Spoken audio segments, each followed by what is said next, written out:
I see a stream now. Great. I'm gonna hang on here till it kicks me over. I think we're going.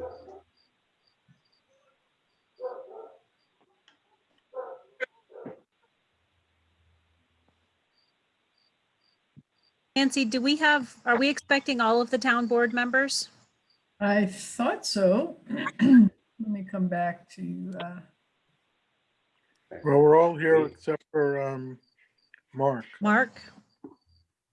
yeah, well, I mean, if we can certainly begin by opening our town board meeting, and then maybe Carissa, can you send a little text or Michelle to see if he can join?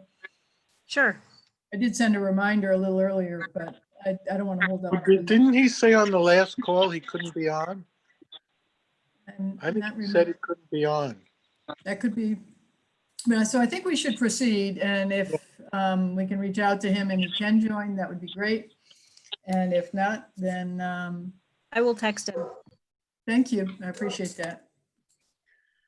So we are streaming and recording at the moment. So I will call to order this special board meeting of the Village of Trumansburg Board of Trustees. And I'm just checking to see, I actually don't think we have a quorum at the moment. So I'll call to order the meeting sans a village quorum until we get Keith, Deb, or Ben Carver to join. Okay. And I will, as Nancy Zahler, supervisor of the town of Ulysses, will call our special town board meeting to order at 6:06 p.m. for the purpose of discussing fire and EMS budgets for the upcoming year. And we have our town board members, Rich Goldman, Caitlin Olson, and Michael Boggs, currently in attendance along with our town clerk, and Carissa Perlato, and Deputy Supervisor Michelle Wright. I believe that the phone number, the 280-3972, is Deb Notke from Covert. Oh, yes, it is. Hello. Hi, Deb. Hi.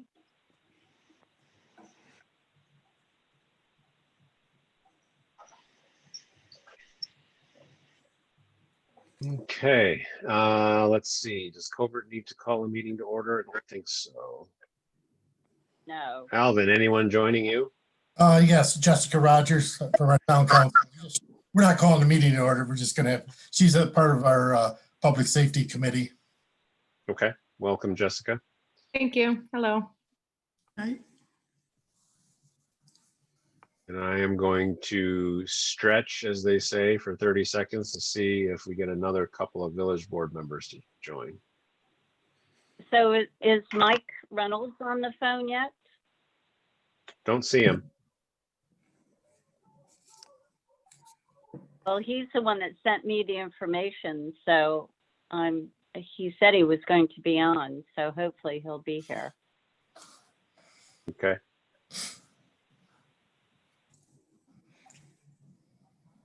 I know we had to do a double take when I first notified our town board members. I sort of went on autopilot and told them 7 o'clock and had to reinforce the 6 o'clock start time a couple times. So I don't know if that's what's happening, but. Well, not to Michael. He knew the time. As I said, he's the one that told me, so. Gotcha. Okay. Maybe something came up other than that.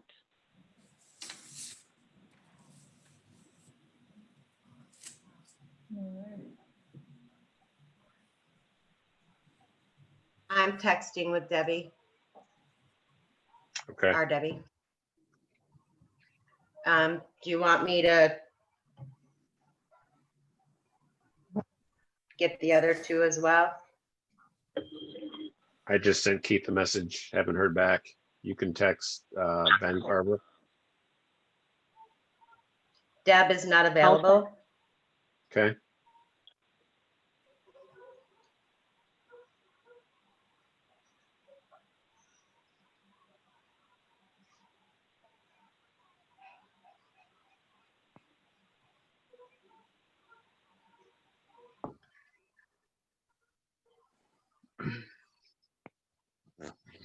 Well, out of respect for everyone's time, I think we won't wait for Keith or Ben Carver. I am going to, if this goes well, share a screen of the draft fire budget spreadsheet.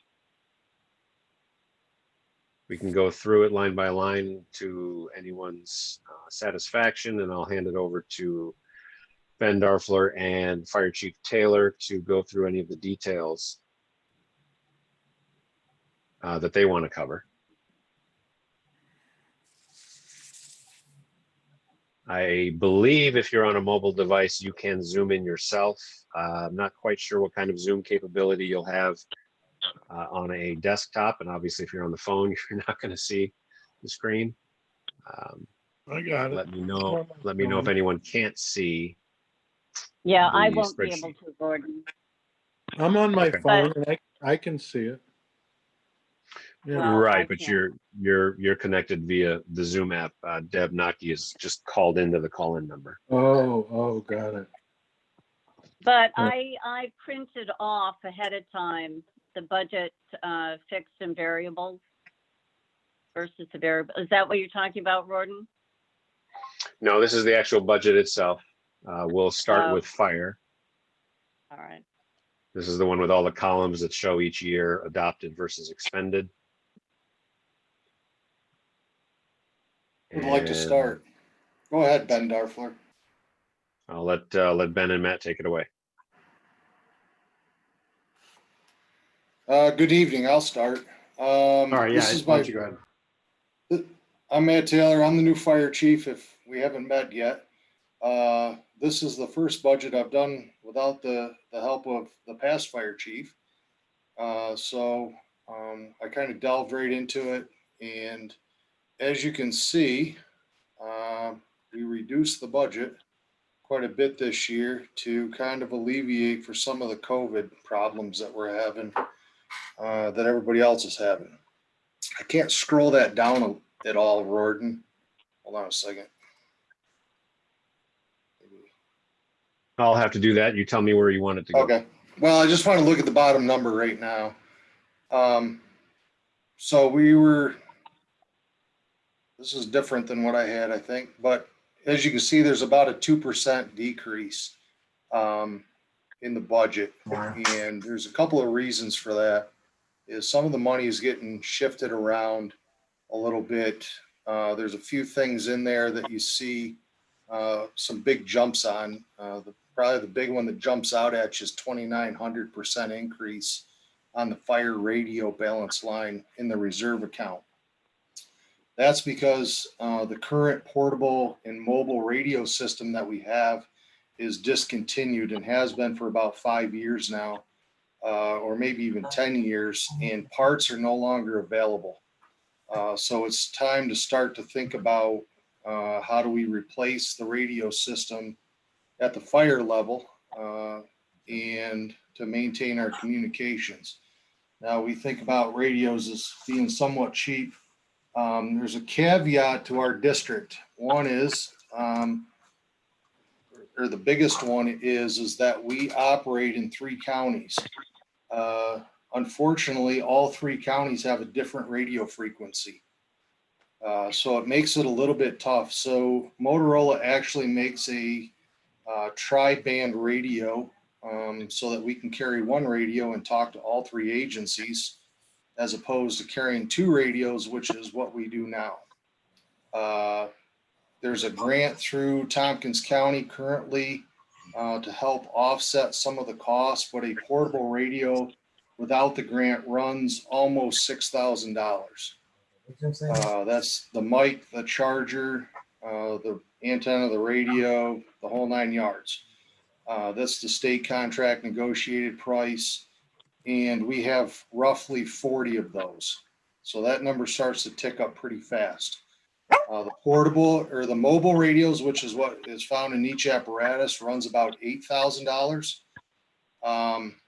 There's 7 of those, I believe, or somewhere in there. So there is an amount pushing up on $275,000, $300,000 to replace the radios for the fire department. Now the EMS has somewhat of the same issue. We all use their same vintage of radios, so I'm sure Chris will be building some money into his budget to also purchase some new equipment. As far as a reduction, what you see Oh, excuse me. is, Oh, Matt, do you want me to, I'll wait till you're done and then ask. that's okay. Anytime, Nancy, just jump right in. I just wanted to understand, I didn't do the math quickly. Is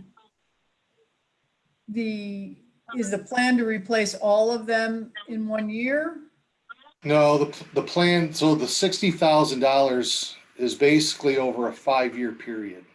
We think, as time goes on, we get some more radios back. We can keep shuffling them up without having to absorb a huge amount of money in one foul swoop. Stretch that over 5 years, which puts those radios at our last cycle 15 years out, and then start to build the budget for the next replacement cycle. Right. Back when 800 megahertz came through, the county bought most of all the radios for the fire departments with their grant dollars in their county budget. That money's run out. So it's up to the departments at this point to carry the torch per se and ensure some good continuity. So that's not the full number. That's the 1 year number. Okay, thank you. Sorry to interrupt. Yep. So if you scroll up a little bit, I'm all right running where it is, but if you move up a little bit, you see there's some reductions in some other lines. Some of it was operational. So back to the top at 413, line 9, turnout gear and gear maintenance. Now, if you remember last year in this discussion, we bumped it by, I think it was $11,000 or $12,000, $10,000 for a gear dryer. The fire company, if you don't know the difference, the company, the volunteer, not-for-profit side of this business, the manpower, bought the gear dryer out of their funds. So those dollars will pretty much sit for the year, and then I reduced it. There is some inflation, obviously, with gear, so you don't get all the money back at the end of the year, but that's why you see a $9,000 reduction there. The other big one is $56,000 down at the lease principal, I believe. My eyes are still straight. $56,000. The ladder truck has come off the lease. The village owns it at this point. So the $29,464 you see still remaining is the price of the mini pumper that we bought last year. And that'll be on lease for another 4 years, I believe. So that's kind of the high level overview. I mean, there's not a lot of change on there. I don't know. What does everybody got for questions? Work it out with Papa. I'm in a meeting. I don't know. Hey, Matt. Any specific questions for Matt or Ben at this moment before I make a comment? I wanted to ask. Can't talk to you right now. Hey, Matt, it's Mike Reynolds. Did you talk to Melissa Taylor about grants for radios? Because she just nailed a $70,000 one for Seneca County there, and So she's done other ones too. You try her? Yep. So I haven't talked to Melissa Taylor up at Seneca County, but the Tompkins County DOER did secure a grant that reduces the radio price by $2,500 per radio. The other caveat to this is we have applied for a grant through the Assistance of Firefighter Grants. Jason did it last year. We've yet to hear on that, which if you haven't heard, that means you're still in the running. And so I assume we're still in the running. Jason hasn't told me otherwise. He gets those notifications still. So we did put in a grant around, I want to say 300,000 and change, I believe, to replace our radios, and we tied EMS to it.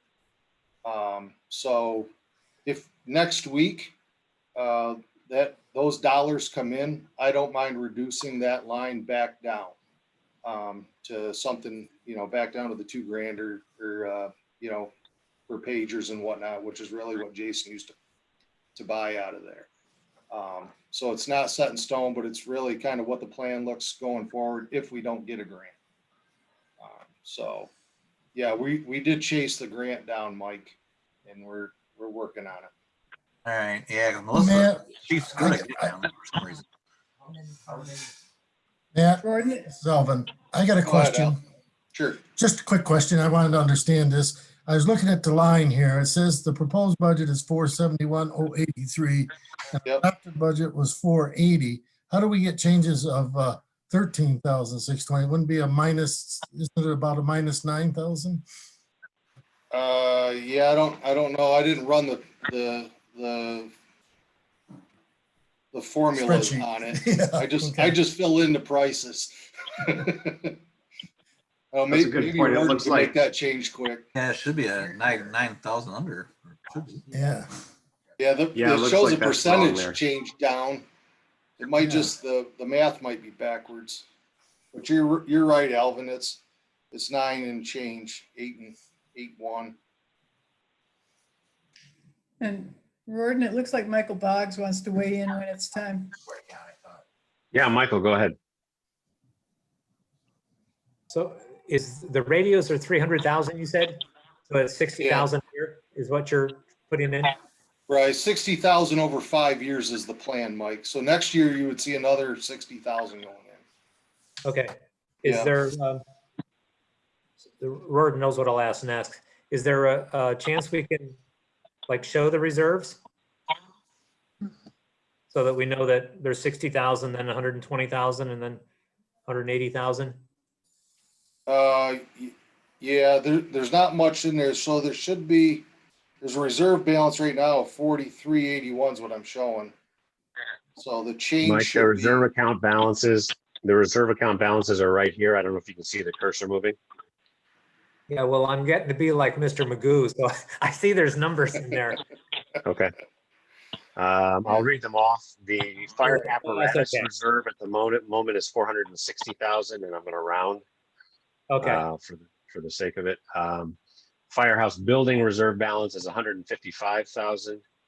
The radio reserve balance is just 4,300 and change. okay, all right, beautiful. And then we have an equipment reserve balance of just shy of 16,000. Okay, And I Thank you. fixed column Q. It is 9,000 and change. I don't know what's wrong with, didn't know there was anything wrong with it. So that 13,000 is now negative 9,000 and change. And I'll send you guys the new spreadsheets with all the corrections we made tonight. It's always nice to see negatives. And in this case, not in revenues, but in, yes. Any other questions on the fire budget before I raise a question for the towns? yeah, and one more question.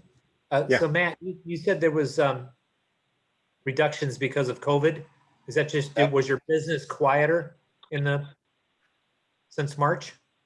not, well, on the fire side, things kind of tailed off a little bit. So you'll see some,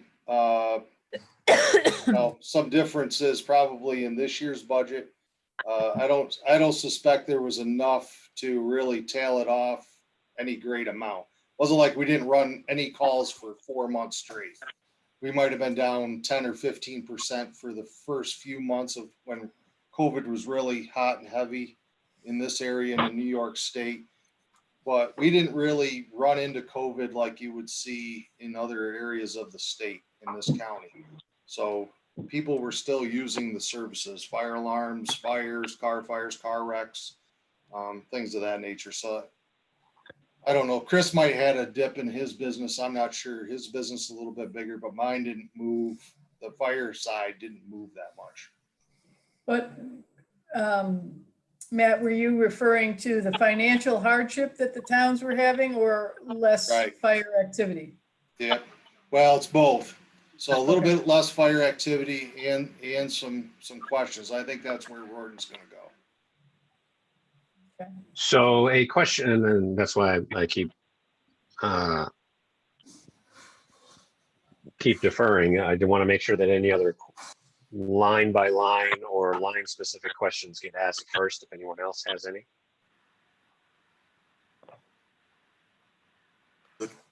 Not to say you can't ask if it comes to later on, but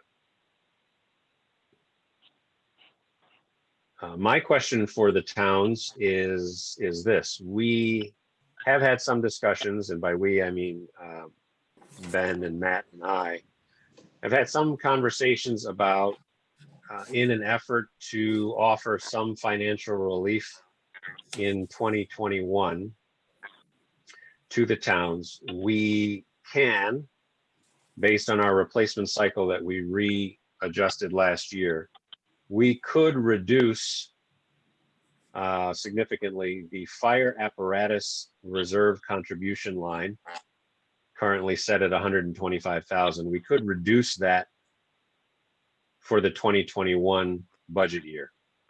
However, we would need to begin to ramp that back up to make up the difference starting in the 2022 budget year by whatever the reduction amount is. So if we had planned on 125,000 for the next 2 years, just for example, I don't have the replacement sheet in front of me, but if we had planned on 125,000 for the next couple of years, then going to 150 and maintaining the 150 for let's say 10 years for argument's sake.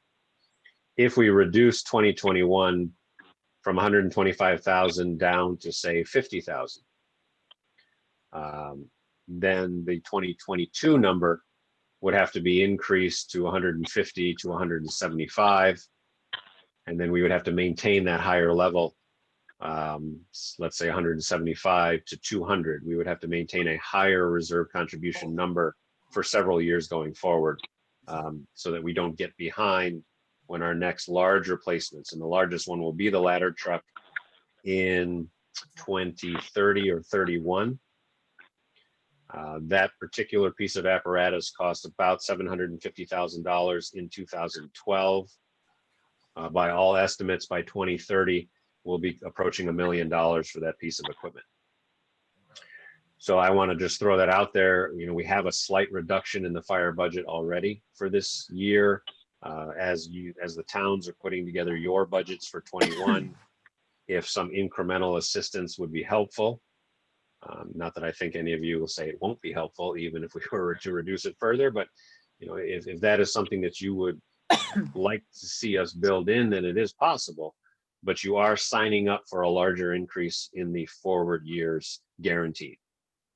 So I personally, from Ulysses, don't vote for that. I appreciate the reduction this year, but I think we should manage it so that we don't get big increases later on, because who knows, we don't know what later on looks like.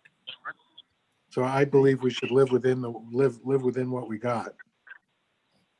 Right. I'm inclined to agree that we have some concerns about ripple effects stretching into 2022, and that might be an even harder budget year for us. And so I had thought you were maybe going to say skip a payment altogether rather than just defer it till next year, or partially defer it till next year. So I would be inclined to pay it, but I'd also want to raise the question about whether we really need to replace that ladder truck. But that's yeah. We have extended some of our replacement cycles past the 20-year number that the NFPA recommends. If we were, and I did look at the possibility of simply not contributing to that reserve line this year, that would cause a situation where the reserve goes negative substantially several years out. So that is not something that the village would consider at this time. But I did want to at least offer the option based on your budgeting needs, since you're in that season. No, I just will keep it flat too. Yeah, just keep it flat the way it is. I think that's time. And I vote the same. Okay. I'm with May I Michael just and ask? Oh, okay. When the other towns are done, I'd like to be able to circle back and just check in with our other members who are on. Right. Well, Yeah, I was going to ask that as well. When you would need to know the answer to that question, Gordon. Well, it's only the 10th. You would need to have your budget hearings in October. So, I mean, everything is fluid until until your hearings, so you certainly have time. Right. Caitlin or Michael, did you have? Yeah, and this is Caitlin. I would be strongly opposed to deferring, considering Ulysses is projected to get hit with a fairly sizable increase in the cost of doing fire business in the the year after's budget. And I'm concerned about that in lieu or in consideration of the tax cap we have and the difficulty in projecting what kind of fiscal challenges we're going to be confronting in 2022. So I don't think that's a good, but I would raise the question too about that particular apparatus and the need for it and the cycle that Nancy raised.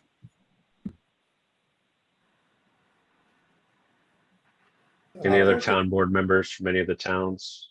Yeah, Michael Boggs here. So Yeah. Is your reserve projection on track?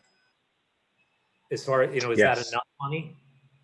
Yes, so if we make no changes to the reserve contribution numbers, then I believe Ben and I went out 20 to 25 years. The capital replacement cycle that we rebuilt last year or within the last year or two should be able to fund itself or carry itself forward for at least another 20 years.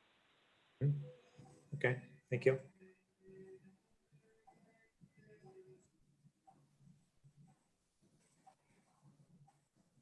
I had a question on the interest line, on the lease principal, lease interest line. 73,000 had 9,000 of interest, 9,900, and then 79,000 had 12,000 of interest. So for an extra 6,000, you're picking up another 2,000 of interest, which is like 33%. How did that happen? We entered into a lease agreement for the pumper, so it's a different contract. Uh-huh. So the 2012 lease for the ladder truck is what you see in the 73 and the 99. Right. And then, the overlapping also, you also were looking at a village budget cycle year in column K. So the calculation's a little bit different. But you have two different pieces of equipment in there, which have now just dropped off. With different lease terms. Correct. With different interest, yeah. Different lease terms and different lease lengths. The ladder truck was essentially a 10-year lease. The pumper, I believe, is 5. Okay.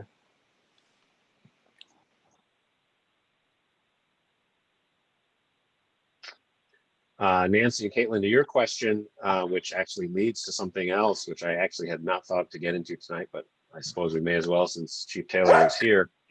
The village's position has always been to maintain the apparatus necessary to respond to the calls that we may face. So if, for instance, the question came up when we first got the ladder truck, where might we ever need to use the ladder truck? Well, the ladder would be very useful on all of the main street row buildings when you're down behind them, if you need to get water on a fire from above. I know we've used the ladder truck on several occasions on large structures out in various farm sites, barns. Matt can certainly get into the details if anyone wants to know about when a firefighter might need to crawl out onto the end of a ladder to get over a particular structure. And so a conversation that's come up and is specific to Ulysses and Covert, really.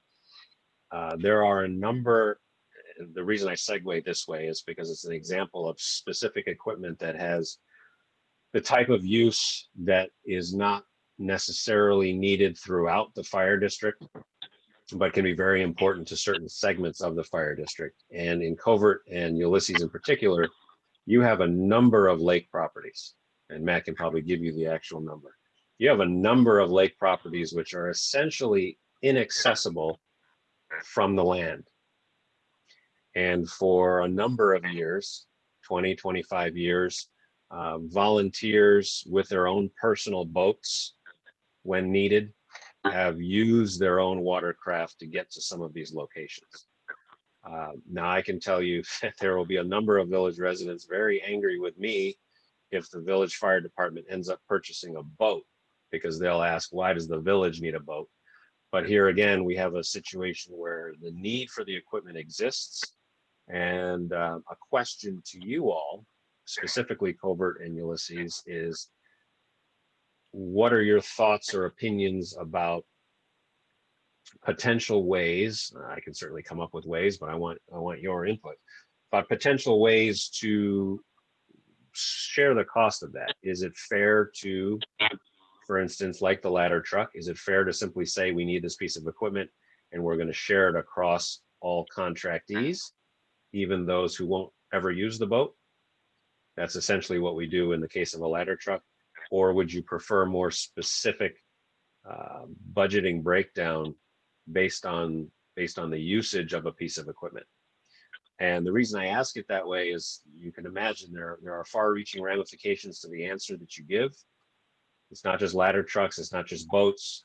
What if our fire district grows sometime in the next 15 years and we have to cover some further area into Seneca or Schuyler County and we require ATVs or some other piece of equipment that is specific to that region? Do we want to now establish some type of policy where we are allocating those costs to a specific area, or is this generalized sharing preferable? Well, Well, actually, that's on the, Go ahead, Nancy. no, I was just going to say in specific to a boat, and I knew you were going to bring up the boat at some point. I wasn't quite sure when.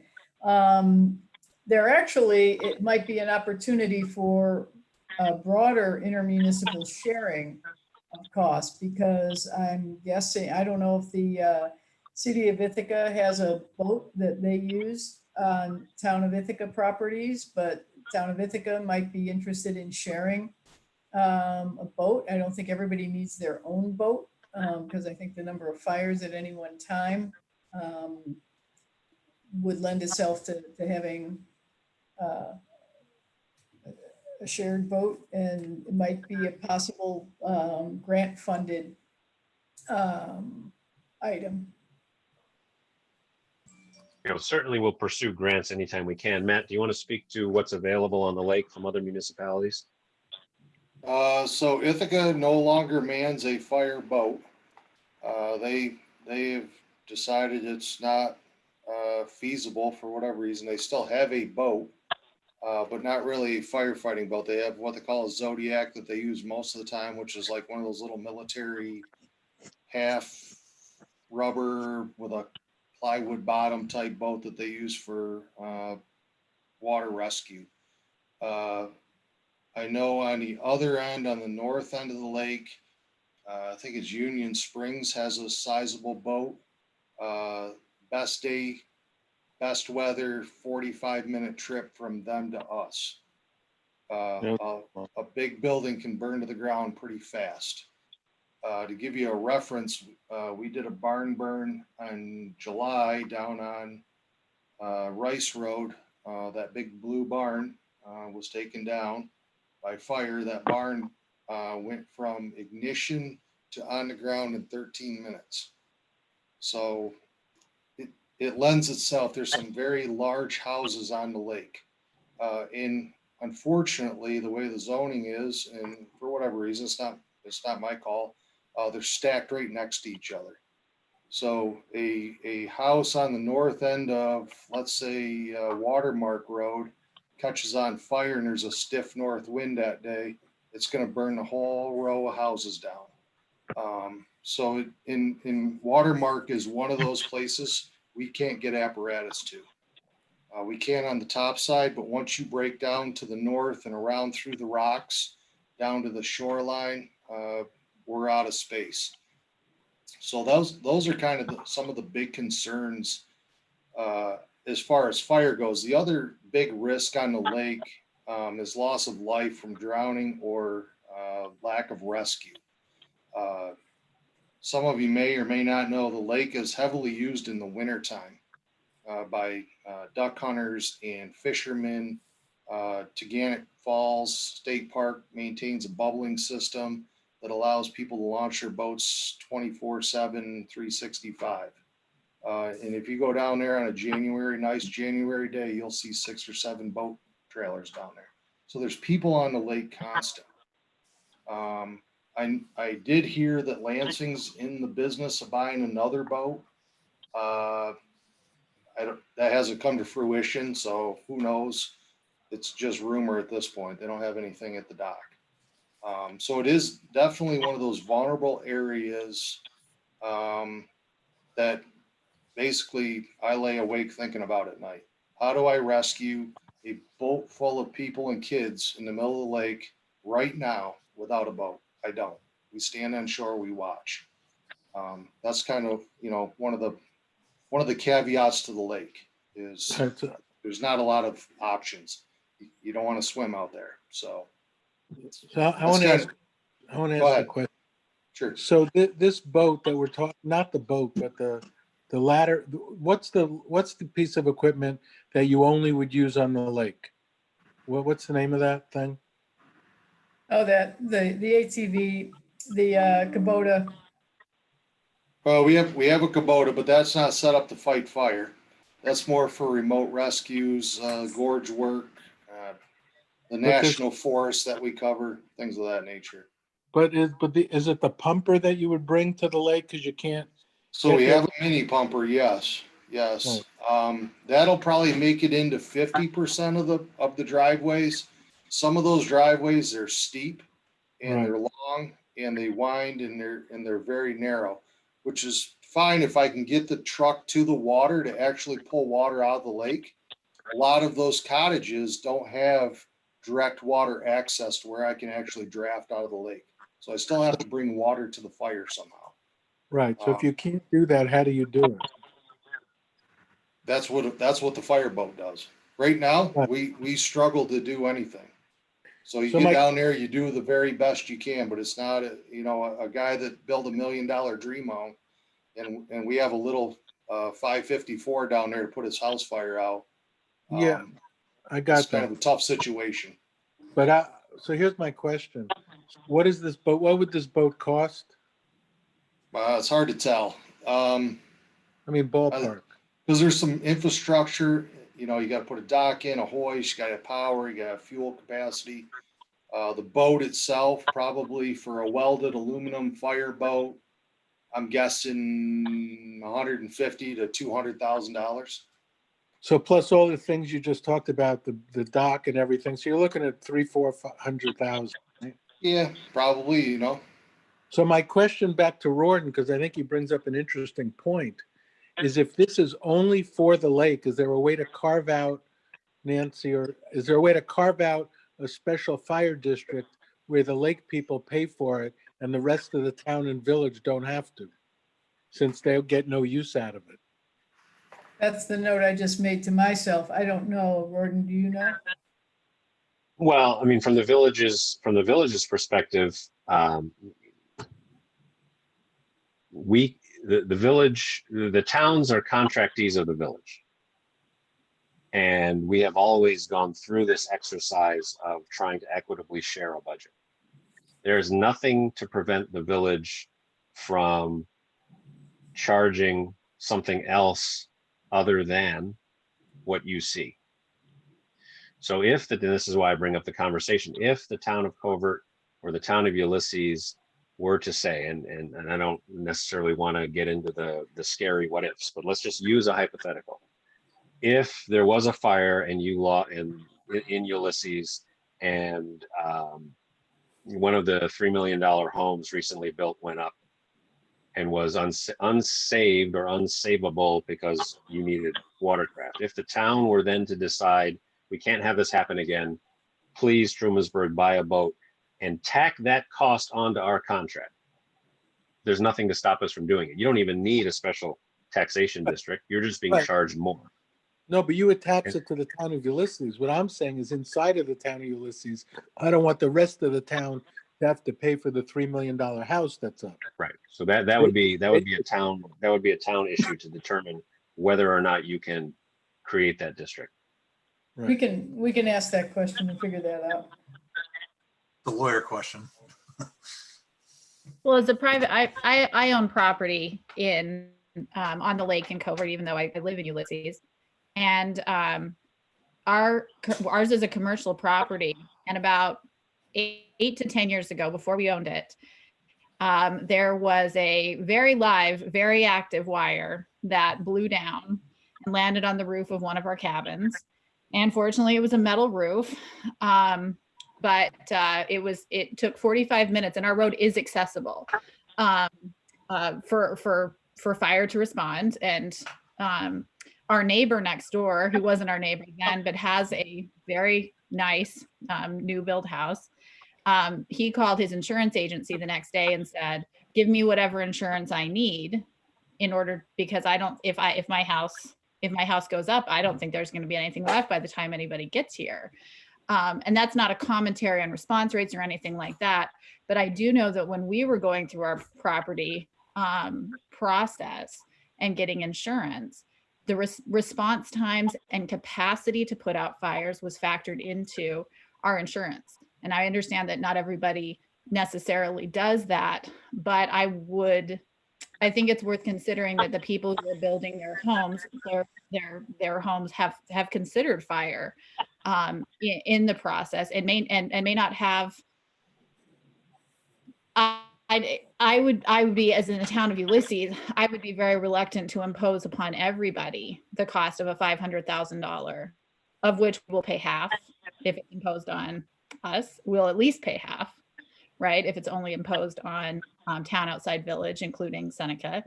And that would be a huge financial lift for us. So I think that this is something that would need a lot more conversation before we can say yay or nay tonight on whether or not we're supporting bifurcating the equipment to specific districts. I think there's a lot more financial work that would need to be done before I would feel comfortable weighing in on that. Yeah, I mean, And since I'm this certainly is, not, I'm certainly not asking or expecting for any big decisions to be made tonight. I think this is the first, maybe the second time in 13 or 14 years that I've ever even heard the word boat mentioned in this particular meeting. So it's certainly just raising the conversation, raising the possibility. It is something that Chief Taylor has talked to me quite a bit about, particularly because of the residential development taking place along the lakeshore, how we feel about a potential hole in our ability to offer protection to a particular portion of the fire district. So wanted to raise that. Obviously, if we find out that there's grant funding and free docking somewhere, that changes the math substantially. So we'll continue to investigate. But I did want to raise the question and have you begin to think about it for ongoing conversation. But I guess my other question is, from what you were saying, Matt, if in 13 minutes a house can burn down, how long is it going to take practically to get a boat to the house to start putting out a fire? It seems like it would have burned down already. Well, I gave you an example of a free burning fire, but let's say, the house has a room and contents fire. Houses are built much differently than old chicken coop barns from the 40s. But basically, houses burn hotter and faster today than they ever have. Basically because they're filled full of solid gasoline, and from Wayfair to stuffing and couches and all the furniture that people put into houses. It's the other thing to remember too, in Caitlin kind of hit on it, was the cost of fire insurance. So we have what they call an ISO rating, and I think Jason told me it sets around 4, I believe, or 3.5. And basically what the insurance safety organization does is they come in and they look at the fire department as a whole: number of members, number of trucks, length of hose, how much water are you carrying, how big is your hydrant district. All of these types of things go into this number. And then your insurance carrier looks at that number for the district that you live in. And that's how they adjust the risk for your fire insurance. So if you live in the village right across from a hydrant, they say, how close is the closest fire hydrant?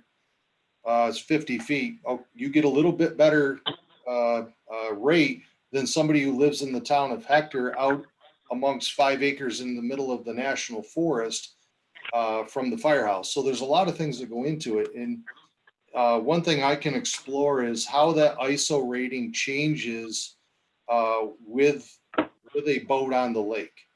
Yeah. You know, because that could be a selling point to the town residents of, with the purchase of this boat, the ISO rating goes down, which in turn should drive down fire insurance costs. I don't know what the fire insurance costs on a $3 million home, but it's probably not pennies. Yeah, but it would only lower the price of the insurance for those particular homes on the lake, not for the home. That's correct. Yep. Yeah, so, Yep. yeah. One quick comment, Rich, on the speed with which fires burn. That particular question is part of the reason why we have not gone out of our way to explore an agreement with any of the municipalities across the lake. Lansing Right. being the one that comes to mind. They don't keep their boat in the lake. Right. So even if we had an agreement with them, you know, they would have to trailer their boat to their dock and then bring it across the lake. If we had the capability, and it's a conversation that I plan to have with the parks, if we had a boat and it was permanently docked in the water, that certainly changes the response time metrics considerably. Right. Okay. So I guess I just want to check, because this is one of the cases that the fire company wants every piece of equipment it needs to encounter every possibility that they might be asked to respond to. So are you saying tonight, Gordon, that you are on a path to buy a boat? And the question, No. the only open question is how we're going to pay for it? No, what I'm saying is that I am sympathetic to what I believe is a correct mindset for first responders, which is that the desire to be prepared for any potential scenario is a proper attitude of preparedness. And so obviously what gets in the way of that in any first response are the logistics of the how and the where and the how much. So if boats were free and docks were free, we would have a boat already. And it's a sliding scale between free and $500,000. So somewhere in that sliding scale is where we sit. When the village fire company came into existence in the 50s, the lake was the farthest thing from their mind. Now it's 56 square miles and multiple municipalities. I don't know if that's going to grow necessarily, like I expect EMS to grow. But the scale has slid. So no, I'm not saying we're on a path to buy a boat. I am saying that it is one of the things that I believe it would be, the village would be shirking its duty not to investigate it because of the potential need for it.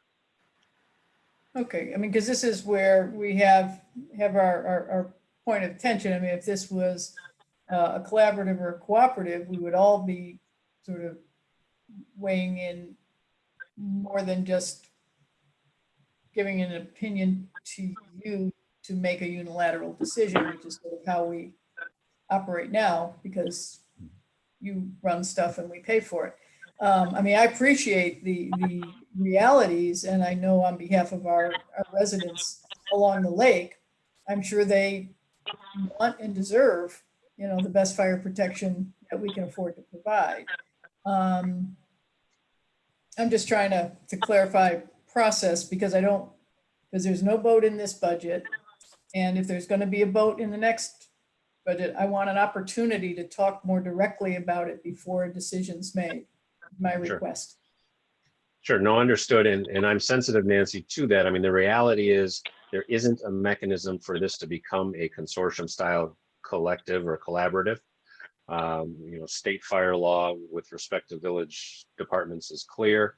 We've had that conversation before, but I am sensitive to the notion of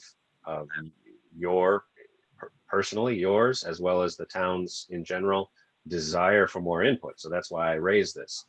Mm-hmm. It is, I appreciate that. Fire departments don't lend themselves to the type of collective collaborative that we might have discussed in the past. But I'm sensitive to trying to make it although there is no vote, you're right about that. But I want to make it as open and as well discussed a process as we can. And so now going forward, if the consensus from the current boards of Ulysses and Covert is, you know what, if you're going to build a $3 million house on the lake, you better be able to afford the insurance. That's fair. I don't necessarily disagree with that. But it's a conversation that had to be had. I felt had to be had, because if you had the opposite position at this point, and there was a clamor for a vote, and we didn't have the conversation, then we would be on the other side of that. Right, okay. I don't think it's necessarily accurate to say, at least speaking for myself on Ulysses, that I'm saying that you're on your own necessarily, or, if you can afford that. I'm not cavalier about fire safety, and I'm not cavalier about public safety. I would say that at minimum, we need to have a conversation with property owners in that area. I mean, I think that it would be frankly reckless of us to be making proclamations one way or the other without a robust public discussion about this process. Yeah, and Caitlin, I wasn't suggesting that was your position. I was framing the opposite ends of the potential spectrum, from you're on your own all the way to let's get a vote tomorrow. And either way, without your input from the towns, I wouldn't feel like the village should make that decision, because we don't have lakeside property owners inside the village. Okay. Well, I appreciate you raising it, and gives us certainly more to talk about sort of within our town board, and certainly, as Caitlin said, with our residents as well, or the Lakeshore owners. Great. I know that I was hoping to get an hour for each of these, but I don't want to move on to EMS without having Ben Darfler comment on the working group from the towns in the village and their conversation regarding potential budget structural changes for next year. Sure. Thanks, Gordon. Yeah, so hopefully at this point, folks have all had a chance to look at the work that came out of that working group. I know we've discussed it at our board a bit, and I'm fairly sure everyone else has at this point. Just to kind of hit the highlights of the overview for those that weren't part of that working group, at least one member from each of the towns, as well as myself, kind of got together over a number of different meetings, and we talked through kind of the structure of the budget and what's the more equitable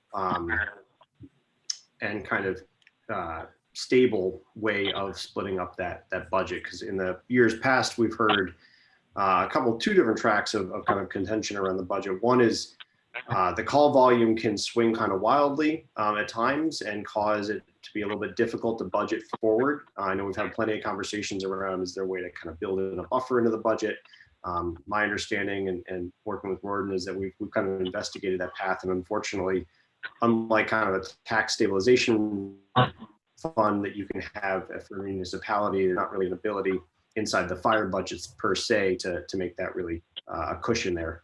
And then as a parallel track, we've had that conversation of, what happens if, and I think it maybe have happened recently, one of the municipalities has kind of zero calls for an extended period of time. It's not that, during that time that we don't still need the trucks, we don't still need the training, the insurance, the house, and the fire station. So how do we think more holistically of how to split up these budget lines? So Gordon and Matt and myself, as well as Jason, have gone through the budget and kind of looked at which pieces of the budget are variable costs, so that those are driven by calls for service, and which kinds are more fixed that we just need them there day in and day out. That budget kind of split is around 15% for those calls for service driven pieces and 85% for kind of fixed costs. And then as a group, we kind of talked through a couple different options around how do we think about splitting these different pieces of the budget out.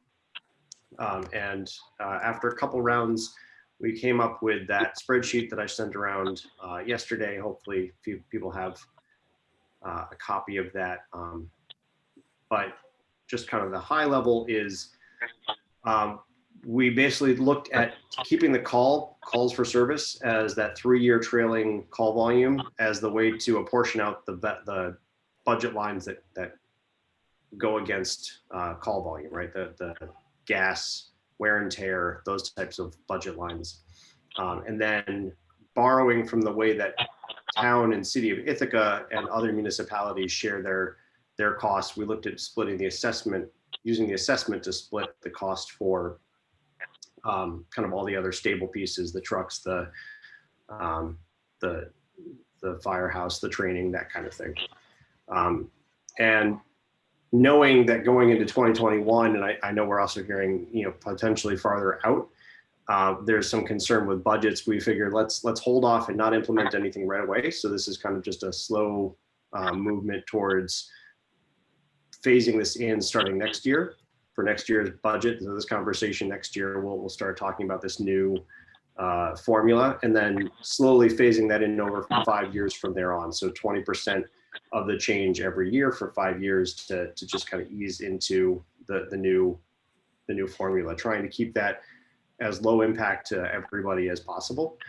But knowing that we're on the other end of that, getting towards something that's just kind of more equitable and more stable for everyone involved. Obviously that has different impacts on different towns in different ways. And we want to be cognizant of that, hence the kind of slow roll into this. But it's kind of a useful approach to get us into a better situation for cost sharing. So I think we can get away from, or I think we can have more meaningful conversations around some of the stuff we were having just today around, how do we apportion parts of apparatus that might have more call for in different areas? How do we think about those things going forward? So just wanted to kind of bring it back up again. We'll start rolling this into our budget starting next year. And just a couple more details. I know there's been some questions in the past. The intent here is to continue to have a 3-year call volume every year that'll get updated. The split in the budget between how much of the budget is kind of this fixed versus variable cost, it'll be reassessed every year. The intent there is to kind of average the past 3 budgets again. And then the assessment will just be what the current assessment is from primarily the Tompkins County assessor has most of the data, and then Hector has got its own assessment there. So the idea is to keep this up and relevant every year. So it's kind of a living, breathing formula. Happy to take any more questions. Hopefully this isn't kind of the first time anyone's hearing, but if there's more feedback, that's why we want to keep having these conversations and not jump into anything too quickly.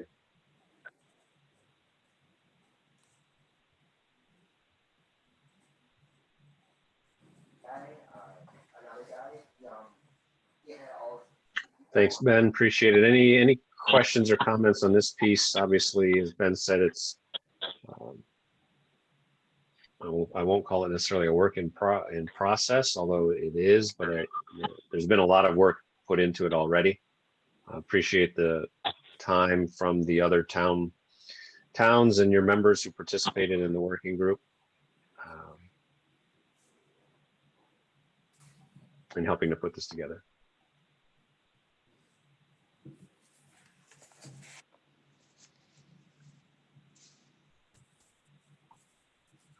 If there are no more questions on this piece, or if they come up again later, obviously feel free to jump in. But I will move along to the EMS side of things. I'm just going to stop this first.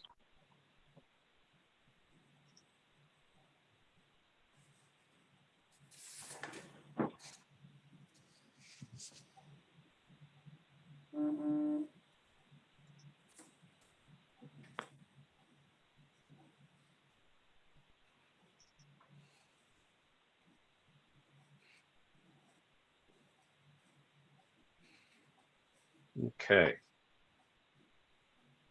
Spread this out. There we go.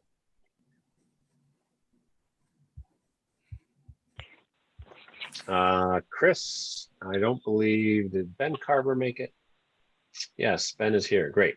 Ben Carver or Chris Fox, if you would like to talk through the EMS budget, please take it away. So, oh, geez, sorry.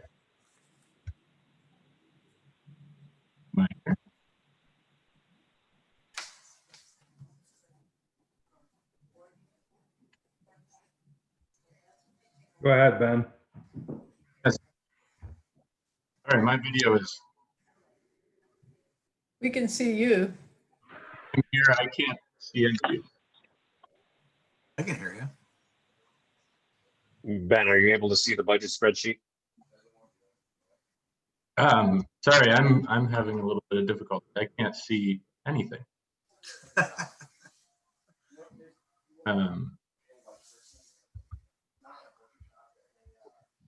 Well, we can see you and hear you, but it doesn't help if you can't see. My apologies. So, yeah, all right, I'm here. Hi, everyone. Sorry about that. There really isn't a lot that's fundamentally. Yes. Yep.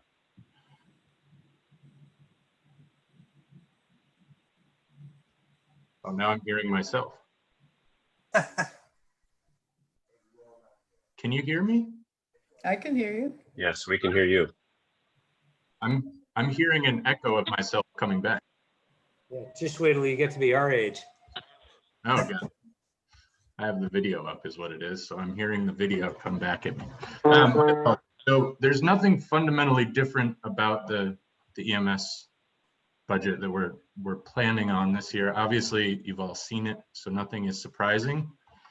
Rather than go line by line, the one thing I want to point out is that there is a slight change that is not incorporated in this budget that you have, which is if you look down at the bottom to the reserve accounts, the reserve account for medications, what is it? I believe it's 25,000. No, not 25,000. I'm sorry, excuse me. Should be 5,000. What's that? It should be $5,000. No, not. I'm sorry. So the supplies line will have to go up by some amount. I really do apologize. I was detained elsewhere, so I don't actually have all of this out or prepared. But that will be a marginal increase. Aside from that, oh, I'm sorry. So it's line A4540.47. It's not the reserve. It's just the supplies line. EMS supplies line. And it is 25,000, and it will likely have to go up to 32,000. So a $7,000 increase.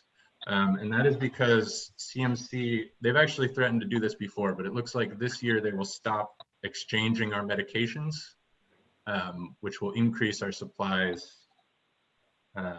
the cost by an amount that we're actually, it's a little bit of a guessing game how much that will impact our overall cost, but 32,000, you can see if you look back a couple years, like I said, they threatened to do this before, so that 32,000 was the number that we had landed on before. So hopefully that'll hold true again. But we'll see. Other than that, there really isn't much in the way of financial change. If you look, obviously it's personnel costs that are driving the overall increase. Those costs come from the assumption of a 3% raise for our employees, as well as obviously Chris's addition to the staff. So I'll just leave it there. If there's any questions, or if Chris, you want to add anything first before we move on to questions? The other thing that I would like to start talking about is potential to think about going to 2 crews to staff the ambulance. I don't know if this is the right forum to talk about that, but it's at least something I want to get the conversation started with, because I think we're really at that point where we could have 2 staffed crews during the day. Right. So this is something that Chris and I have talked a little bit about as far as the long-term strategic plan. I mean, we've mentioned year after year the potential weaknesses in surrounding agencies and the potential need for us to expand, sort of whether we design that and plan strategically or not. So the move to 2 crews is something that I think we would be prudent to consider long-term. Obviously, it's not in this budget and we're not proposing that now, but just something that I think is worth bringing up. Sure. And even just to cover, the area that we have currently would benefit vastly from having two crews, especially during the day. Yeah, and actually, Chris, would you tell the story about 5 Points quick, just how those calls go? Just, I think that would benefit everyone, especially the time frame. So it's not uncommon. We've had to go there twice in the past 3 weeks, and the process to go there, this last time started at 10 o'clock. We arrived at 5 Points at about 10:30 ish, because it takes the time to drive to Ovid. And then you have to go through this mechanism called a truck trap, where you pull in to a gate. They lock the gate behind you. You have a gate that's in front of you, and then you have guards swarm your ambulance with mirrors, and they look all underneath the vehicle. They look in every compartment, and then they board the ambulance. And then you can go into the prison. And then once you go into the prison, you go to the infirmary. You have to go through all of the steps necessary to take a prisoner in handcuffs and shackles out of the infirmary onto your stretcher with 2 guards. 1 guard rides with you. 1 guard rides behind you in their own vehicle. And then you have to go back through the truck trap, and then you have to go to Syracuse. The prisoners are treated at the Syracuse Infirmary, which is on the 7th floor. By the time you get all done with all of that, all the transfer, dropping the patient off, all the paperwork, it's usually about 3:30 when you get back to Trumansburg from Syracuse. So it is, usually our run times our cycle times are an hour, from the time we get called out to patient contact, to care, to the hospital, and back in service. It's about an hour. When you go to 5 Points, it's hours. It's literally hours that you're out of service. Yeah, So are these calls, Chris, are these calls emergency calls, or are they already like appointments and transports? These are only emergency calls, Deb. All the ones that are scheduled appointments, they do a good job at having them scheduled where they take them in their own own buses. It's only when they have someone that can't breathe, or someone that's been stabbed or has been injured, that they call us. Right, but why would you take somebody like that all the way to Syracuse? Syracuse is the only place that has the 7th floor is just like walking into a jail. It's a secured ward for Syracuse University. So you go up there with your corrections officers. Corrections officers live up in this ward. I mean, there's steel bars, the bulletproof glass to get in there. Right, I understand that. I was just curious as to why you would take a patient that needed emergency care all the way to Syracuse, but it's because of the it's because they can control the patient. Prison-like, I guess. Right, Deb, it's because 5 Points is a max facility. Right. So you cannot right. you see. cannot So you have you to take cannot it to have another those. Correct. Yeah, You cannot okay. have those inmates in a regular hospital. So I have, Right. I have a It's- question. Okay. So Yeah. this would happen if they were in Tompkins County as well? It isn't peculiar to Seneca County? They go to We do 5 not- Points. We So- do not have a max facility in Tompkins County. So if somebody had to be transported from Tompkins County, it would be the same thing. That it's not not necessarily. They do go to CMC for some things, Right. but anything. I'm not sure what their protocol is, or what makes their decisions to go to upstate. But I know that most everything has to go to upstate just so they can keep control of the prisoners. Tompkins County Jail, I'm not sure what they do. I'm sure they go to CMC, but they keep guards with them 24/7. So I Right. guess what I'm trying to get at is that's a huge amount of time. And how does that get billed to the municipality, in which it just gets billed to the municipality directly in terms of the time it It's takes? treated, it's treated as a mutual aid as part of our mutual aid agreement with South Seneca. Right. And I And know- so I take broader, it that- more broadly, when we have had over the last many years, when we have had the conversation about increasing calls because of the lack of available staffing at some of our surrounding departments, this is a perfect example. South Seneca Ambulance has not, quote unquote, gone away as someone like I may have been guilty of in the past might have predicted was going to happen in the short term. But effectively, it's the same thing. They may exist as an agency, but if they don't have staffing for any period of time, then that becomes our call anyway. Right. So I guess my other question is, for the incremental business or calls we get, to think about adding a whole second crew I mean, that's a huge increase in costs. That's absolutely right. So the plan would never be to just start a second crew or anything like that. It's really a long-term strategic plan that we would need to have in place. So Chris and I have been brainstorming this a lot in terms of practical, because as he points out, this is something that happens now. So one of the advantages of having Chris on is that not only is he working as our administrator, but he's able to handle a lot of second calls, which he has been doing really very successfully over the last few months. The number of calls that we turn over to banks has decreased drastically. So it's basically artificially increased our capacity to do that. So that would be one step sort of moving in that direction. And then there's the possibility, obviously, of part-time crews. Chris is also working, I think, quite well with the fire department to try and sort of incorporate more volunteers and encourage that stream of training and really foster, I think, a relationship there that would help us be able to manage maybe not even part-time crews, but volunteer crews intermittently. So there's a lot of steps between now and having full coverage with 2 crews. I mean, obviously that's a huge step. Right, correct. I mean, I Kind know of more that of you. a, go ahead, Nancy. No, I mean, I recognize that the example was actually really interesting. I guess I didn't realize that you responded to calls at 5 points. And I know you didn't intend to go down this rabbit hole, but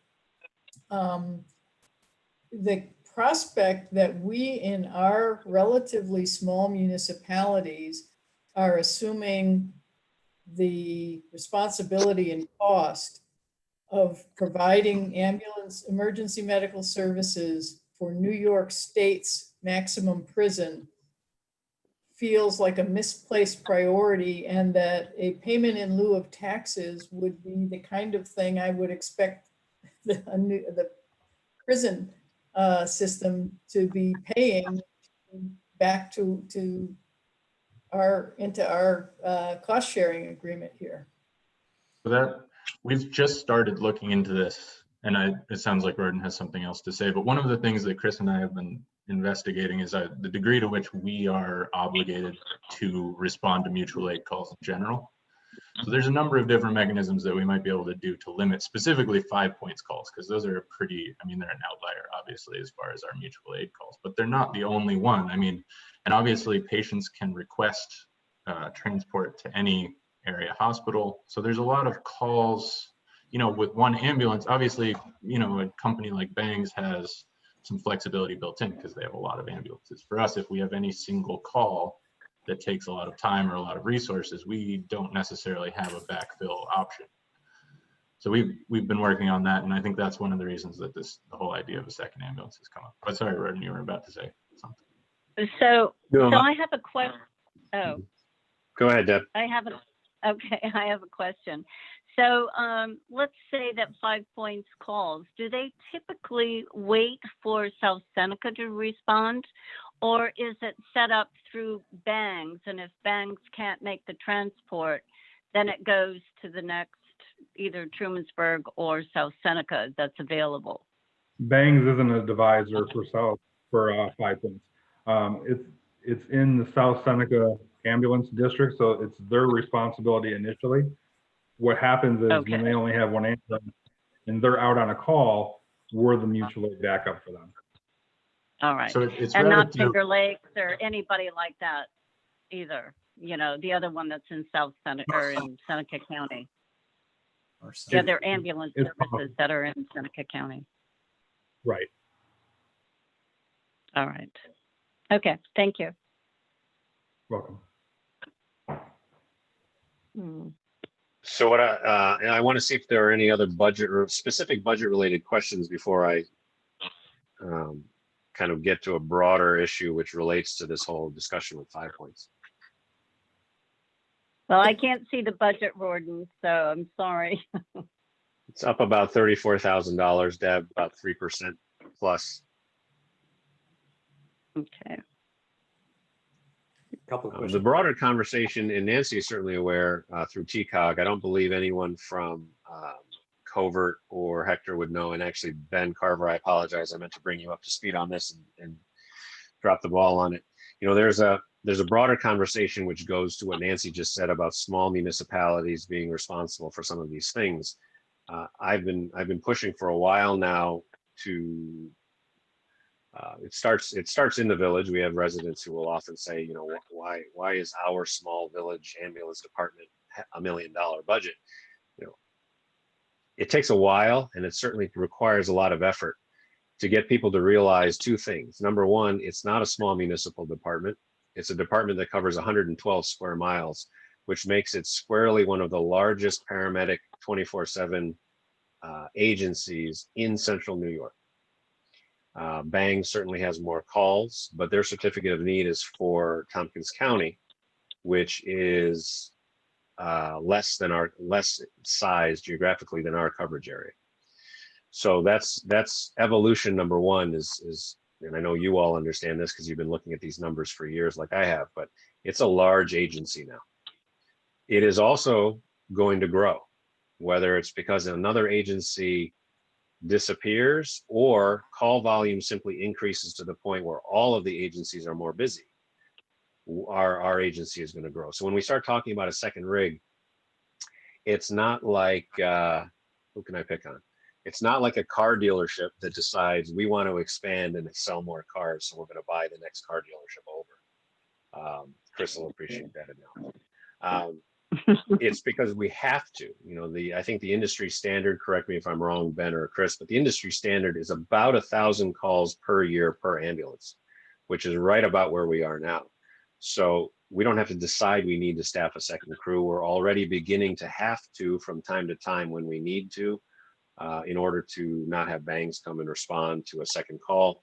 So fast forward 5, 6, 7 years, you know, if we're at 1,200, 1,250, 1,300 calls just organically because of population movement, even if we don't lose a nearby agency, you know, losing the nearby agency is kind of the nightmare scenario where we go from 950 calls to 1,800 overnight, and we've got to figure out how to staff a second rig 24/7. Where do we come up with another $600,000? That I'm hoping to avoid that scenario. It's more of the larger incremental increases that we're going to have to deal with.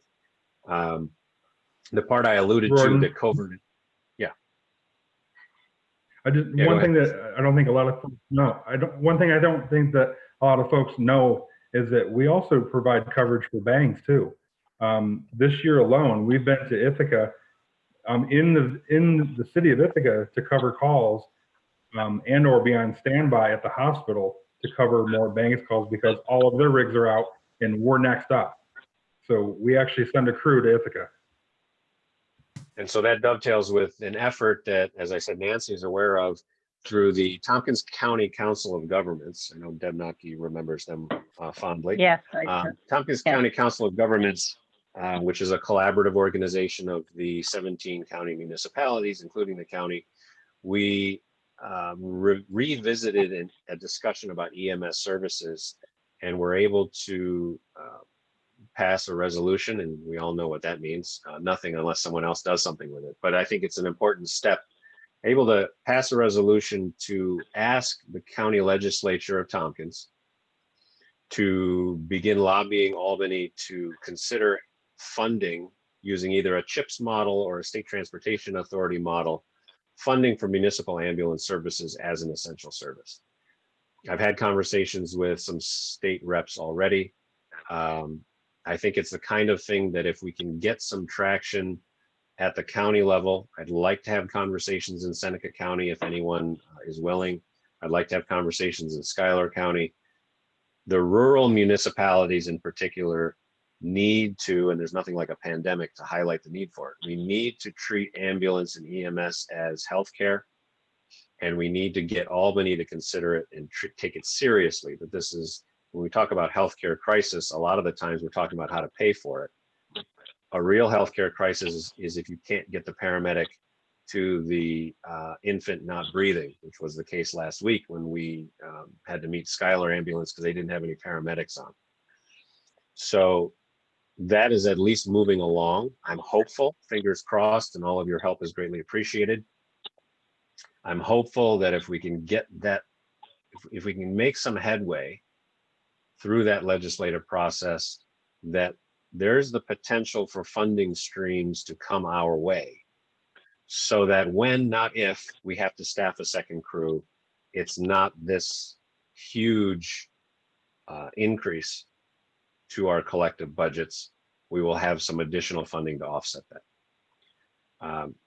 Related to that, but separately, I am looking again for input from you all when it comes to the potential, should it ever happen, of another part of Seneca County or Schuyler County requiring us to become their provider of first choice.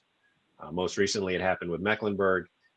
If we find an area that says our ambulance company can no longer cover our calls, we need you, Village of Trumansburg EMS, to do it. I'm sensitive to the idea that we may not want to necessarily cost share that piece. And so I'm open to suggestions. And again, this is not for tonight. This is something for you to wake up in the middle of the night thinking about, and hopefully have an inspired answer for it at some point. How do we provide that service, particularly if the State Department of Health pressures us or asks us very firmly to do it? How do we do that in such a way that we are not then subsidizing that municipality's need for EMS service? We all, in a way, one way or another, whether it's through cost sharing or a formula that we might change or change in number of calls from one municipality to another, we are at times subsidizing each other to a certain extent. I don't know. I'm fine with that because that's how this evolved. But if we get a new participant, so to speak, I don't know that we should necessarily be helping to share their costs. So I'm open to comments and suggestions on that indefinitely going forward, because that is something that I think about quite a lot as I see that happening over time. Well, I would just say in general, my first thought is that we're kind of at our limit, you're saying, of one crew, and that's probably organically going to go up. But I would hate for it to artificially go up because we took on another municipality that was kind of not close to us, that had a small population, that required this huge investment in a new crew when the demand is just kind of over the tipping point. And Yeah, also, understood. That is what disturbs me more than some of the other scenarios. and Michael, I know is waiting to be recognized. The only good boy raising his hand here. Go Michael ahead, Box. Mike. Yeah, it's Zoom etiquette. Sorry about that. That's all right. So I've got several questions. The first one's for Chris. If we can start getting some monthly reports. You're new, so I don't know if you are aware of the monthly reports that we used to get. Sure. Chris, are you still on? Yeah, absolutely. I couldn't hear you. There was some noise in the background. Yeah, monthly reports. Yeah, absolutely. Yeah. Okay. And then also, and as it relates to cars as well, the other, is there a billing mechanism for mutual aid? Yeah, it's predetermined by contractually. Oh, okay. So it's like year by year. Right. Yeah. Okay. And then on line, what is line 29? Because it looks like it's double, well, gone up by $100,000 in the last like 5 to 6 years. Spreadsheet line 29, so that's A 9060.81. Is that the one you're talking about? EMS hospital medical? Yes. That is health insurance. Okay. All right. So that's as labor has gone up, then that goes up with it. Correct. Okay. And then the other one, just from past years, how is the overtime management going? I know you guys made some changes and Chris is, kind of the daytime backup. Are you having better? It's something that I from my end, I feel that we have that well under control. But I would refer to Vicky or Tammy or Morgan as far as that actual amount. Yeah, we can provide, certainly, we can provide via email, kind of where overtime fell over the last couple of years. Built into our payroll spreadsheet is some allowances for overtime. So we didn't have as bad of a year last year. You can see at the bottom, because it's a conversation we've had over the years. If we go back to 15, 16, these numbers represent kind of our over under budget number. So in a year where we are able to be $50,000 under budget, that has obviously been more than made up for in the last 2 years. We are attempting to control that.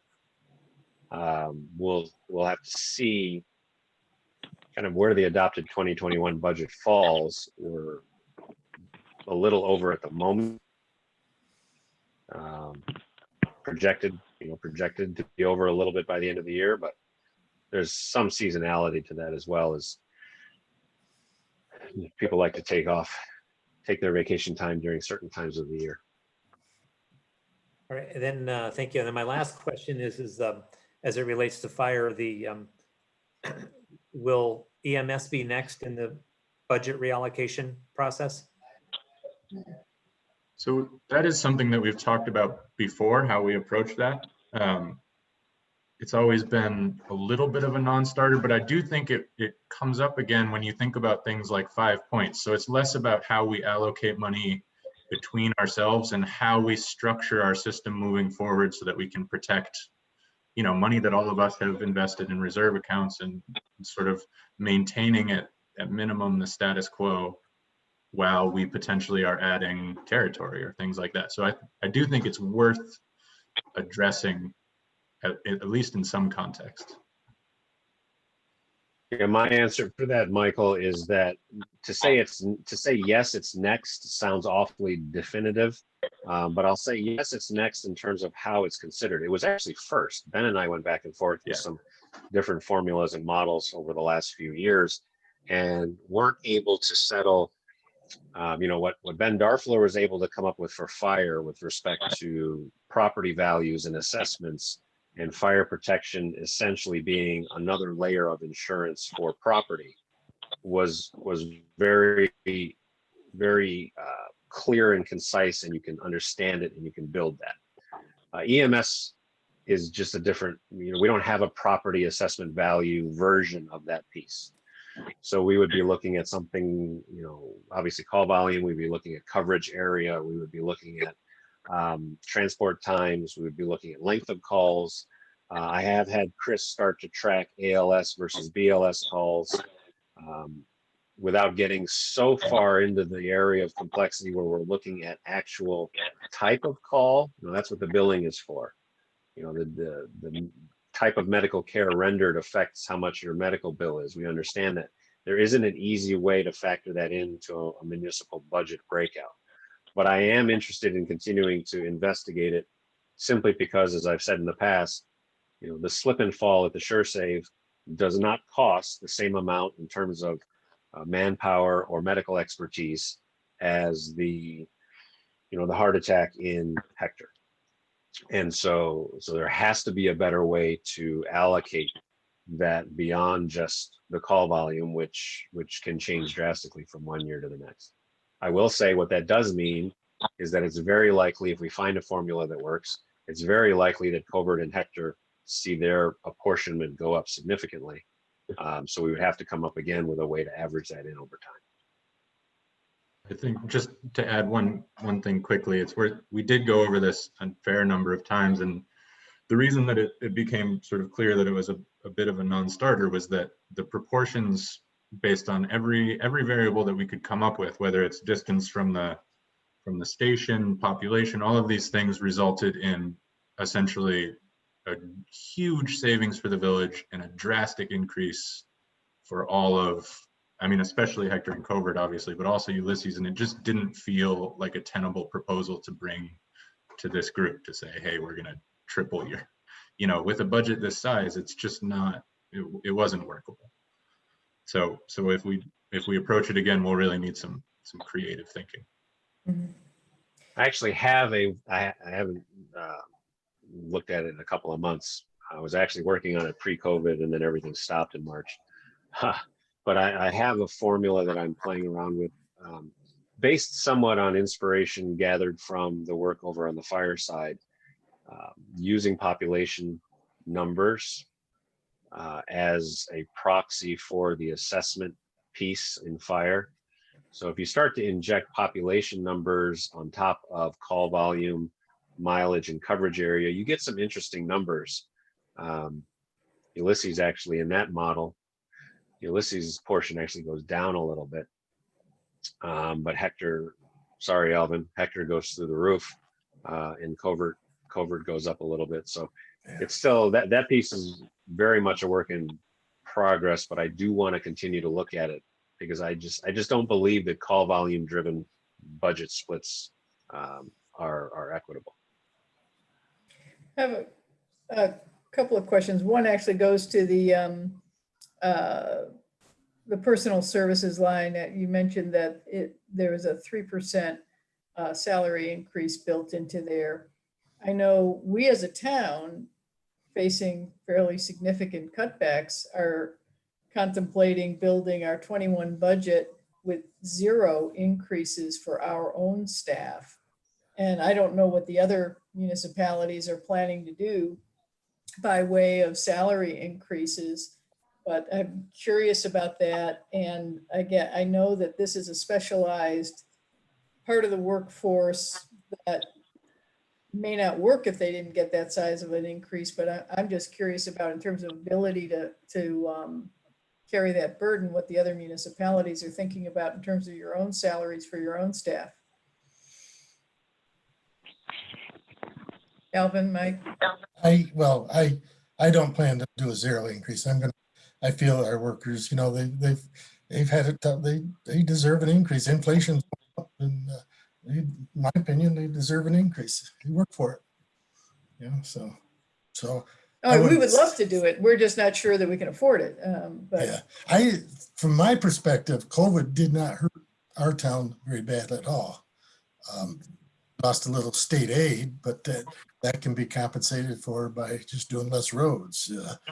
Other than that, our town of Hector did not get a bad, I don't anticipate much loss from COVID, to be honest with you. Okay, helpful. I'm gonna go, I'm doing the budget right now there. I factored in a 2% raise right now, but that's subject to change. It's not in stone. Right. But now I threw 2% in there just to see where it floats. So that's where I sit right now with it. Not in stone yet, but that's where I sit. Okay, thanks, helpful. Yeah, we built in, Nancy, we built in that 3%. Obviously, we're talking about calendar 21 now.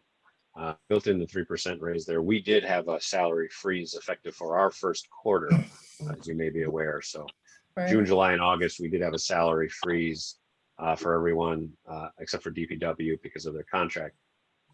Just to see, I was more interested in where we were going to end up with any additional property tax delinquencies, which did not occur. So that was a positive Right. sign. And as we know from Jason Molino, the sales tax numbers are about in line, maybe slightly better by a couple percentage points. So we reinstituted the plan for raises effective September 1. And then we'll just have to see what 2021 brings. Okay, all right. I mean, the other question I had was, I know I had an opportunity today to talk with Chris Fox, and I appreciated that, to hear a little bit more about how EMS is working, and to talk about what the town of Ulysses is interested in terms of some of the reporting. I'm wondering, in light of the conversation that we've been having about whether we could get, I mean, and this we can do offline, but response time to calls. Because again, I know that sort of pretty consistently with the size of the district and as it's grown, there was a time, and I want to be vigilant about it, where when we're operating with one ambulance and it's in the northern section of the region, that the southern part of Ulysses has often been served by bangs, enough to the point where as the village folks who have been around for a while will know that Lakeshore residents threatened to sort of ask to secede from the ambulance district because they felt like the Trumansburg ambulance never came when they needed them, but bangs would come in a shorter amount of time. And so I know we had a whole meeting to try to address both fire and EMS services for Lakeshore residents a few years ago. So I'm just sort of wanting to know, can we track that time to see whether, you know, somebody on Iredell is having a heart attack and how long they're waiting, or whether they should just be calling bangs. You know, I don't know quite how that all works, so. Yeah, that's a great metrics. I can give you a report that'll have that in there, Nancy, because I'm pretty proud of it. They are on task with that. Okay. As far as Great. response time. And I agree with Chris on that, Nancy, with the Yeah. because that's what really made us with the using Trumansburg versus Schuyler. It was half the time for our residents up in that Mecklenburg district, and you know, we could prove that, you know, you can get those numbers, and it's a really good metric. You should always run. So I think we'd like to be able to take a look at that. And I guess the other thing that I've raised, I know in the past with Rorden, and we haven't really talked about it as a full group, is Rorden, I think it's a useful contrast when you compare the slip and fall at SureSave with a heart attack somewhere else in the district. And I know that there are some other communities who still use fly cars out of their fire departments to be able to handle something like a slip and fall, where and I know we had that capacity and now there isn't that capacity, and whether or not that could be viewed as an alternative for sort of triaging as you go.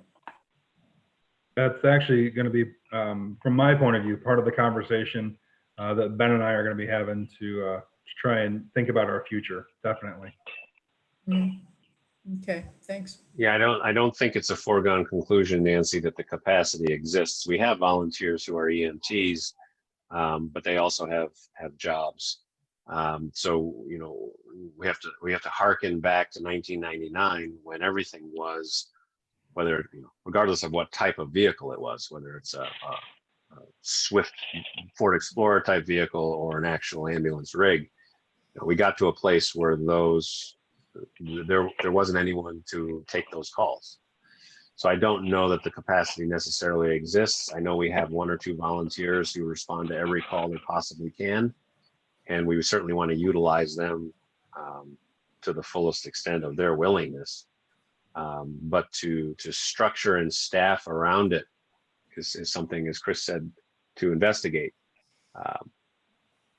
but not necessarily something that is a plug and play availability at the moment.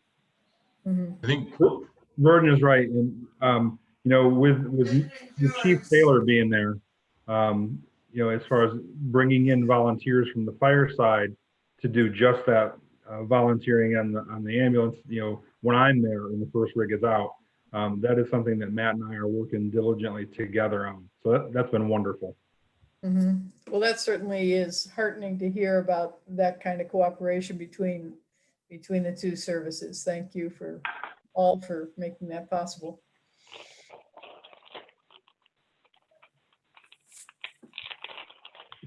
I had a question at this time, kind of to go back to Gordon, what you were talking about with the collapse of regional ambulance services. And I wondered if you might briefly speak to our legal requirements to provide service. I don't mean an exchange of services and backing up a group. I appreciate the necessity for doing that. And thank goodness banks can come out and help out as necessary, and that we can go in to help their residents as well. But you mentioned that there's pressure from the state. There's a reason on there would be pressure on us or the ambulance district to accept new regions. And I wondered if you could speak to our legal requirement to have to accept new regions. And I'm not saying that to be cavalier about the needs of those communities, but the reality is their ambulance districts have failed for practical financial reasons, I would imagine. Sure. That it's very difficult to provide these services when we're not getting state support to do it, and you're covering large territories. So it's not that I am necessarily saying we shouldn't be assisting other people, but at the tremendous expense possibly of our own community to do that, how reasonable is it for this particular ambulance district to extend further? I've heard discussions of taking over Watkins in one of the conversations I was a part of, and that seems like a really long distance away for an ambulance company that's based in Trumansburg. So could you speak to our legal requirements to expand the geographical footprint of this ambulance district? Sure. That's a great question, Caitlin. You mentioned Watkins. It's actually interesting. I generally don't like anecdotal stories because they're one-offs, but the one I do refer to because it was significant was a few years ago. I think it may have been the fall of 2017. A Cargill employee, I believe it was an employee. It was a Tuesday, midweek. There was a heart attack, and they waited 45 minutes for an ambulance that eventually came out of West Elmira because Skylar Ambulance was either on a call or didn't have a staff that day. They toned Penn Yan, and they didn't have an ambulance, and for whatever reason, they didn't tone Tompkins County, or we would have been certainly closer than 45 minutes. So that's a very anecdotal, though it may be, that's certainly a very real scenario. The legal piece, there's two sides to that. Number one, currently, municipalities are not required legally to provide ambulance coverage. You are required to provide fire protection. Law enforcement, if you don't have a police department, is required to be provided by the county. But there is no legal requirement on the municipality to have the coverage. So that piece from the municipal side looking out, so to speak, is purely a function of what the people will demand. The other side of it is a little bit grayer, and I haven't been able to get a good answer. There has been some legal comment that if State Department of Health, and we've seen the powers and authorities delegated to health departments greatly expanded in the last 6 months. But if State Department of Health said, you ambulance company X, by virtue of the fact that we issue your certificate of need for the area you do want to cover, if you don't cover area Y, then you're going to have a problem when renewal time comes around. It feels like a mob tactic, but I have heard that legally there could be a way that DOH could require that. I've also heard from legal folks that say that wouldn't stand up in court because there's a process. So I think that piece is something that I'm hoping to not test. I think it would be more likely the case that if you saw an area where a ambulance company folded like it did in Slaterville 3 years ago, you would just see organically the nearby agencies via their existing mutual aid contracts pick up what they could. And then that in that particular instance, if we have a mutual aid contract, which we do with South Seneca Ambulance, and they suddenly don't take the call, we're essentially forced without being forced to take those calls. And then if we revisit the mutual aid and say, well, we're not going to provide mutual aid in that area anymore, then I don't know what DOH would do. I have a case- question about that. Sorry, but Yeah. mutual aid implies that there will be aid coming to us in the event of an issue. And it seems like that would be an area where there's no mutual aid. Like they wouldn't have any services to provide to us. You know, see what I mean? Like There's not too much there's no mutual, mutuality. that's just aid. So It's one of on the those- on one of the those- backs of our taxpayers, and I really am not trying to be mean or inconsiderate to other communities. It just, I worry about our own citizens not having access to services that they need and paid for because we've gotten pulled so far remotely geographically from what we could reasonably manage and reasonably budget for, quite honestly. Yeah, it's one of the great misnomers along with, Paperwork Reduction Act and tax simplification. Mutual aid is usually that aid is one way. It's not mutual. Increasingly in rural areas where you have robust departments and less robust departments, that's going to tend to flow in one direction just by the nature of it.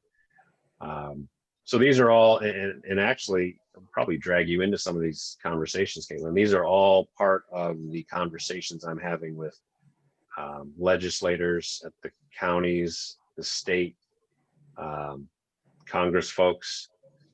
The kind of the concept of, yes, there's a legal requirement or a lack of a legal requirement, but where is that line? And also where is the ethical line about what should be provided to our residents or, your constituents, congressmen? What should we really be providing? And if the answer is healthcare, emergency healthcare is something that needs to be provided, then we're going to need help with the money because I actually have a list if anyone's interested. I pulled the list of every ambulance agency in New York State. There's about 1,070. There are now only 284 volunteer remaining. That number was probably twice that 10 years ago. So 284 volunteer ambulance companies in the entire state out of 1,000 and change. About 700 of those 1,000 are paramedic. And I haven't broken out how many are private versus how many are municipal. That's about 50-50. But it's certainly not a problem that's getting better. So if the funding doesn't exist, we're going to have this conversation every year until we find the funding. I was going to say, or until the department breaks, but I don't believe we're going to have that piece happen. But it's certainly not going to get less expensive along the way. Royden, this is Alvin. Yeah. I'd certainly like to get Schuyler County into your discussion because I know, for example, the Hector Volunteer Ambulance Organization has had to do a lot of mutual aid to like Watkins and other places up there because Schuyler, their money is in transports. So their crews are tied up heavily in transports and then they're not responding to calls and Hector has to take on. Now Hector's a volunteer. We don't pay them any tax money. They're volunteer, all their money is through donations. But I'll tell you, they've been seeing quite a burden. And right. It's a yeah, no, issue if you want to arrange the meetings, I'll show up. I know, as you all know, maybe as well or better than I do, it can be hard for an elected to try to play a long game because there's these pesky things called elections that can interfere with that if they're allowed to take place, as Jessica Giles is on the call wondering when she's actually going to get to be a trustee. But Watkins, I believe Watkins Glen and Schuyler County are both applying for membership to the Health Consortium for 2021. So as those kind of unrelated but yet related dominoes line up, I think the next conversation is with them about this conversation. How do we make it work more? How do we plan regionally for the likelihood that you're going to 15 years from now have an ambulance out of Geneva, Trumansburg, and Bangs, and no one else for 200 miles? I think that's a reality that could easily happen. And to Nancy's point and Caitlin's point, yeah, I suppose we can get to a place where we say, well, we're not going to respond there. I would much rather come up with a long-term plan that allows for the expansion to happen so that, we don't read a tragic headline because an ambulance company didn't exist. We had that happen in Slaterville, and I don't want to speak out of school, but someone we all know had a relative who passed because of a lack of an ambulance response in the town of Caroline. So I mean, it's real, and it's happening. It's just a matter of whether we can get ahead of it or not. It's hard for local governments to get ahead of much, especially when Albany doesn't want to give us any money, but I feel the responsibility to try. Gordon, is there a way to think about there's certificates of need, and within the certificate of need, can there be smaller regional cost sharing groups?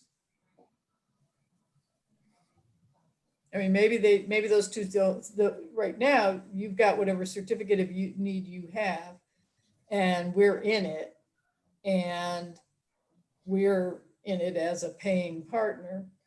But if you serve a broader district, would it make sense for Ulysses and Trumansburg to sort of be one component? And I don't know if that's better or worse for us financially, but then the northern towns, the western towns, sort of affiliates that then have their own costs and cost sharing.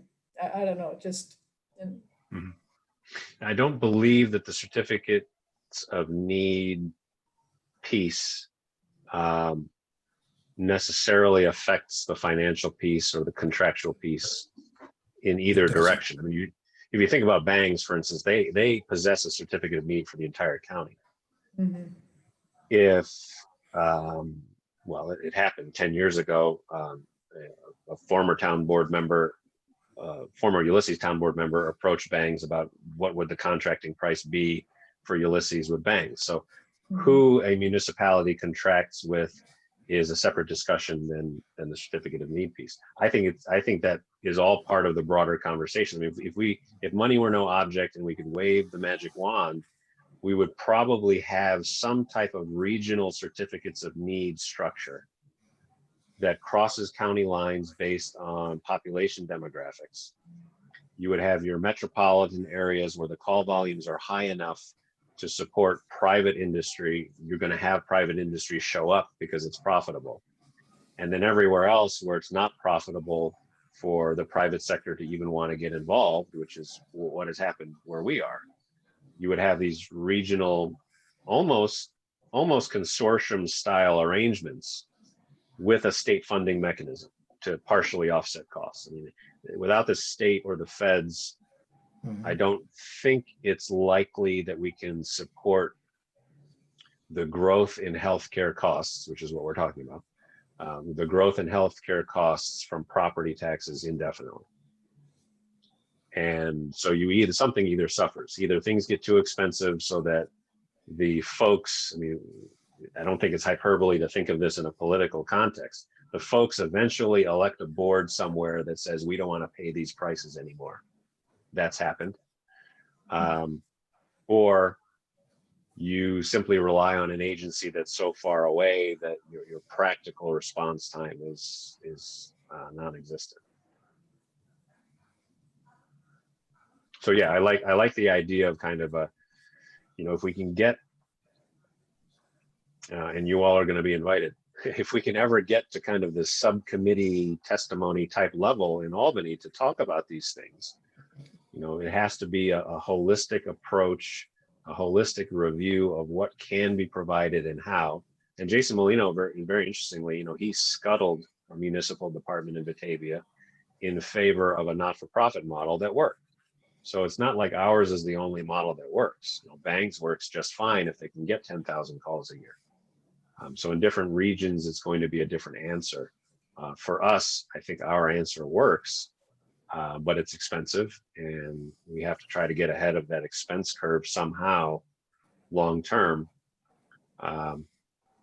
before too many folks get too mad at us and tell us we don't need an ambulance department anymore. Okay, thanks. Any other EMS budget questions, comments, contributions?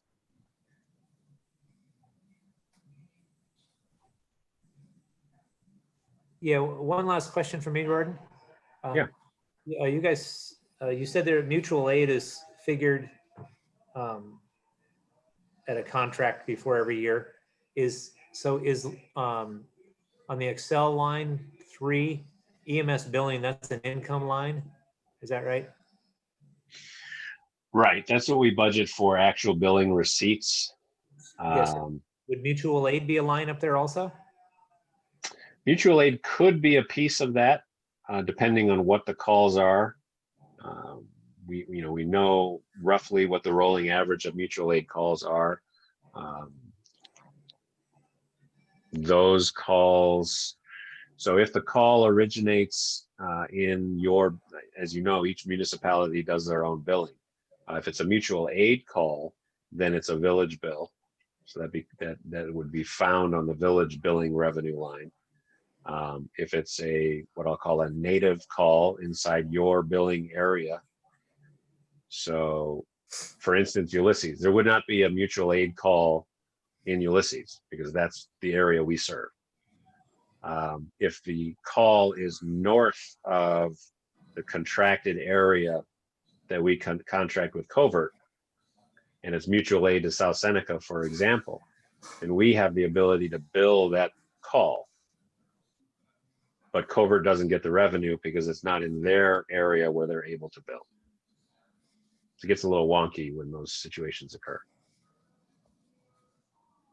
So does that number fall into the EMS billing number then? Is that what it sounds Yeah, like? so 90,000 is basically our estimate of what we expect we can hit globally, meaning for all of our municipalities. So how does it work? And actually, I when- take that back. I think the 90 might.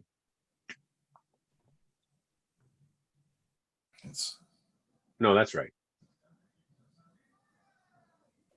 That should be the revenue of. The I think the 90 90 is ours, Gordon. Yeah, I think the 90 is village only. Correct. Right. So you're each because you have the option to not bill. So each municipality determines what their billing policies are. And so any revenue you receive from your billing offsets whatever your contractual costs are with the village. So is that line then just a reference point, or is that revenue being applied toward the cost? It's not here? applied. No, it's not applied. It's just a reference for us because Vicky has put our entire village budget onto Gotcha. this, but it's not applied into the sum. Okay. And so if Bangs is providing mutual aid to a call in the town of Ulysses, how does is there a dollar exchange that happens between Trumansburg and Bangs? No. When No, you say there's a Bangs- contract, I didn't know if it's a financial contract. No. So if Bangs provides if Bangs takes a call in Ulysses as a second Village of Trumansburg call, for example, then you do not have the ability to bill for that. Bangs has the ability to bill for that, and they keep the revenue. And there's Right. no money exchange between the village and Bangs. Conversely, if the village takes a mutual aid call for Bangs in the city of Ithaca, which is actually more likely today than the other way around, the village can bill based on the mutual aid contract for that call. Bangs does not get any of that revenue. Right. Okay. I didn't think there was money exchange, but then when you were talking about contracts, that's what threw me off. Yeah, I guess agreement. This agreement would Okay. be a better word than contract. Okay, Agreement to Thank you. provide service. gotcha. Thank you. So there's currently no mechanism to bill Seneca County? No, billing is done So we're talking about insurance companies, Medicare, Medicaid. So billing is done to the individual who receives the medical service, just like your primary care physician or your ER trip. You get the bills, and if you have insurance, you have a copay or a deductible. There isn't a mechanism to bill the municipality unless you have a direct contract with them for coverage, like we do with you. Then it's not a bill; it's just a contractual agreement.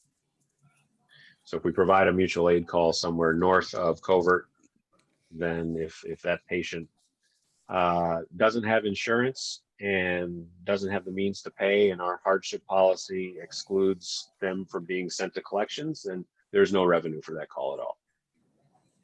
So let me go back to 5 Points for a minute. Does the state prison contribute anything to South Seneca, who's supposed to be responding to them?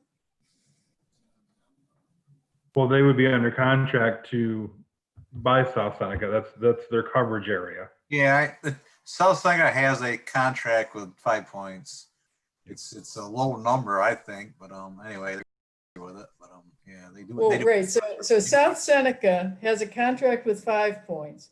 5 Points gives money to South Seneca. South Seneca doesn't respond to 5 Points. Trumansburg does. Trumansburg gets no money. Correct. That's hence the conversation that we need to have with a number of state reps. Welcome to New York. Well, no, I mean, until we change the entire system, can we have a conversation with 5 Points or South Seneca to remit back what 5 Points gives to them? I think the conversation with South Seneca will be one way, and it'll be us talking and them hanging up. Conversation with 5 Points could be interesting. The problem becomes, do we want to put ourselves in a position to be under contract with a state agency? You get a contract with 5 Points, you get lots of calls. Then you probably don't want to get that. Exactly. Do we want to put ourselves in a position to be offered a contract with a state agency who's going to underpay us and overutilize us? Yeah, exactly. That's how it's going to work too. That would be. But I think they would at least they would entertain the conversation if we're going there a lot. Oh, right. I mean, I don't want to encourage going there a lot because, I mean, it just seems sort of odd to me that the state prison system relies on local, in many communities, it would be local volunteers to meet their medical needs, but. Yeah. So anyway. It's Okay. really no different, Nancy. If you think about it, it's really no different than, we're really fortunate where we live to have robust fire companies. But if you can imagine an area where the fire companies are understaffed, particularly if it's a town contract with a town fire company, and every once in a while you'll recall the spat in Enfield a few years ago. But if there was a town fire company that was understaffed and providing a contract to the town for which the fire company is getting paid, but they don't have staffing, and all of your local external or bordering agencies provide the mutual aid to all the calls, that happens as well. So I don't know that it's very different than that type of situation. It just happens to involve a state prison and an ambulance company.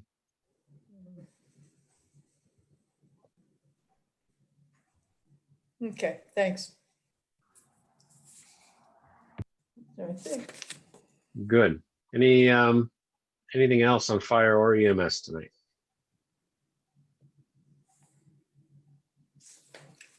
I do want to just acknowledge and say, I do appreciate the discussion and the opportunity to have input and to hear where some of the ideas are thinking ahead of time so that we're not sort of taken by surprise. So I do appreciate that opportunity.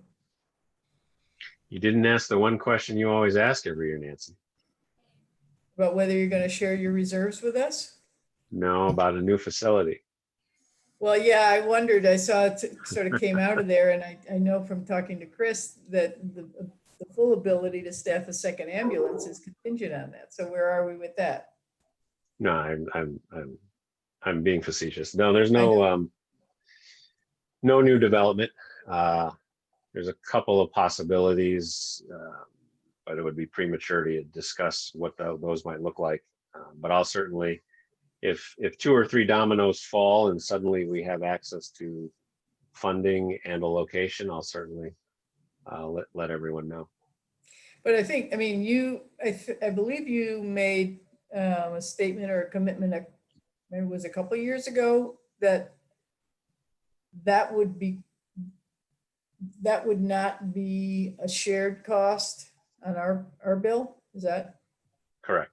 No, my hope, my goal is to find a way to facilitate a new facility, because it in the end, like I said in the past, you know, it would be a village responsibility and a village building on village property. It would not be something that could easily be shared in terms of cost. I think it would, even if we could do it, it would be overly complicated. So again, as I say, if those dominoes fall just right, I mean, look at what they built in Burdette. You know, there is a way to get it done. I thought I was relatively close in March, and then something happened 3rd week of March that slowed down everything. So, but I'll keep everyone posted if and when progress gets made. Thank you.